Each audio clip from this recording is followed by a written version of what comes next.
Welcome to today's Explainer, everyone. Go ahead and take your seats because we are about to take a deep historical journey into the life of a truly paradoxical ruler, Mughal Emperor Jahangir.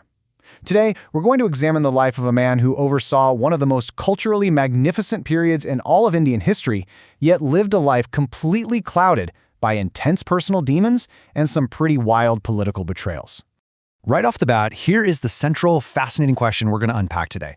How exactly does a ruler balance a golden age of art with a really dark spiral of addiction? I mean, how do we reconcile the visionary who elevated Mughal painting and architecture to absolutely unprecedented heights with the man who often left his own empire incredibly vulnerable due to a debilitating dependence on opium and alcohol? It's a classic historical puzzle, and unpacking it reveals a truly complex, fascinating portrait.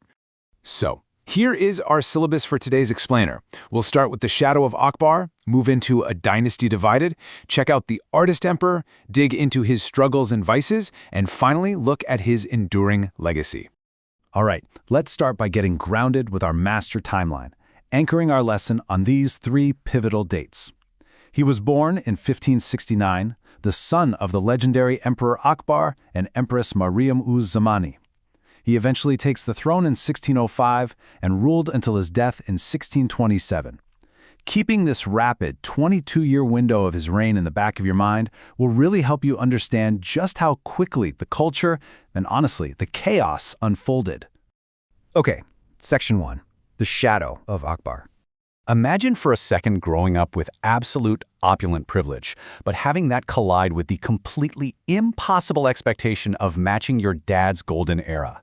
Akbar wasn't just a ruler, He was this formidable conqueror and administrator who literally united a diverse empire.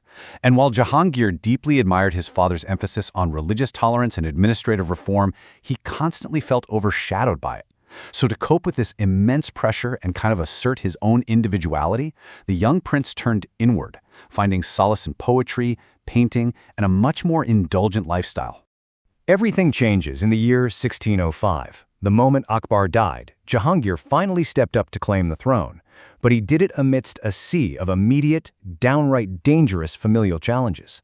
You see, his ascension wasn't just some peaceful passing of the baton. He immediately had to use both diplomacy and military force just to quell dissent, particularly from his own half-brother who was actively trying to undermine his rule. He really had to prove out of the gate that he wasn't just Akbar's son, but an emperor in his own right. Which brings us to Section 2, a dynasty divided. You really can't understand his reign without looking at this cast of characters. The court drama was intense. Take his wife, Empress Nur Jahan. She was this incredibly intelligent political strategist who wielded massive political power, effectively acting as a co-sovereign. In fact, she's the only Mughal empress to ever have her name struck on silver coins, which is a brilliant testament to her unprecedented authority. But while their partnership was built on genuine love, her vast influence sparked some fierce jealousy among the nobles. And then, well, there were his sons.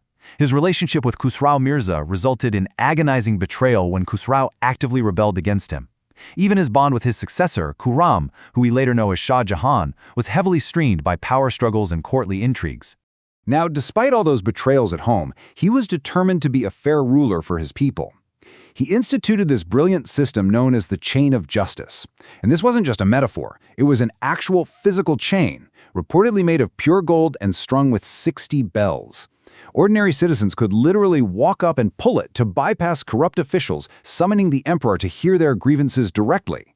It was this powerful, highly symbolic act that cemented his reputation as a ruler who deeply cared about fairness, even when his own court was a total hotbed of scheming. Moving right along to Section 3, the artist emperor. Jahangir was absolutely obsessed with nature and beauty. He completely transformed the Mughal court into this vibrant hub for the arts. He pushed master artists like Ustad Mansur to capture the world with unprecedented realism. We're talking highly accurate, delicate depictions of flowers, serene landscapes, and animals. But let's be real, he also definitely used art for propaganda. He commissioned these semi-divine portraits of himself, flanked by lions and falcons, just to project an image of absolute, unquestionable strength and nobility. And it wasn't just painting. He fostered a rich literary culture and actually documented his own reign, which gives us an incredibly rare, intimate look into a 17th century emperor's mind. The Tazouke Jahangiri is an absolute treasure trove for historians today, because instead of relying solely on court scribes who might flatter him, Jahangir just wrote his own accounts. These memoirs reveal a sophisticated, deeply philosophical thinker who openly analyzed his own governance, recorded his poetic obsession with the vibrant flora of Kashmir, and eventually even documented his own personal failings. Oh, and he also literally reshaped the empire's skyline. He commissioned these breathtaking architectural marvels that beautifully blended Persian, Indian, and Islamic styles. The Shalimar Gardens in Lahore, with their intricate terraced waterworks, were designed to be a literal paradise on earth.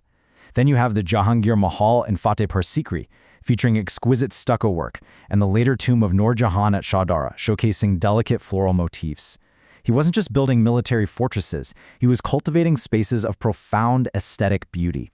But to accurately study history, we have to look at the whole picture. So let's dive into Section 4, Struggles and Vices. This is where we see the really tragic duality of his existence. While he was fostering all this unparalleled beauty, he was simultaneously succumbing to a severe, gripping dependence on opium and wine.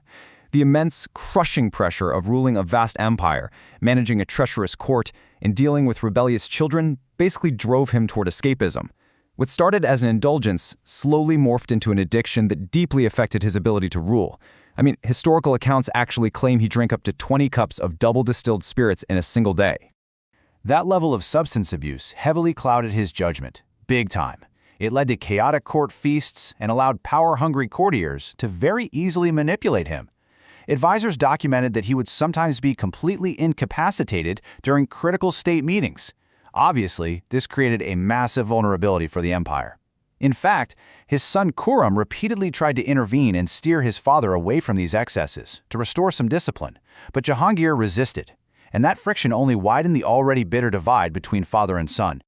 Finally, as we approach his death in 1627, we land on Section 5, an enduring legacy. Externally, Jahangir actually maintained a remarkably active foreign policy. While he might have struggled internally, he was highly strategic on the world stage. He forged strong alliances with the Safavid Empire in Persia, exchanging gifts and arranging marriages with Shah Abbas. He opened lucrative trade with the Ottomans, and he definitely wasn't afraid of a fight. He actively clashed with Portuguese forces in the Indian Ocean to protect Mughal maritime interests, and famously maintained complex relations with the newly arriving British emissaries. Plus, he led tactical military expeditions against rebellious tribes like the Khokars to secure vital economic frontiers.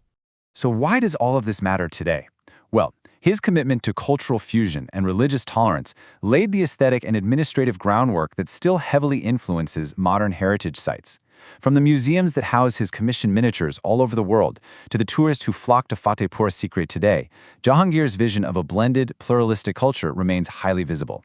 He established a rock-solid framework of diplomatic engagement and artistic patronage that his successors like Shah Jahan would rely on heavily to build their own legendary monuments. As we wrap up today's explainer, I want to leave you with a sort of final essay prompt to chew on. When judging Jahangir's legacy, do the glorious Mughal miniatures and the Shalimar Gardens excuse the periods where he left his empire totally drifting? Was he a visionary patron who transcended his personal flaws, or a flawed ruler propped up by the sheer competence of figures like Nur Jahan? It's a debate historians continue to have to this day, making Jahangir a wonderfully complex figure to study. Thank you so much for diving into this explainer with me, and as always, keep questioning history.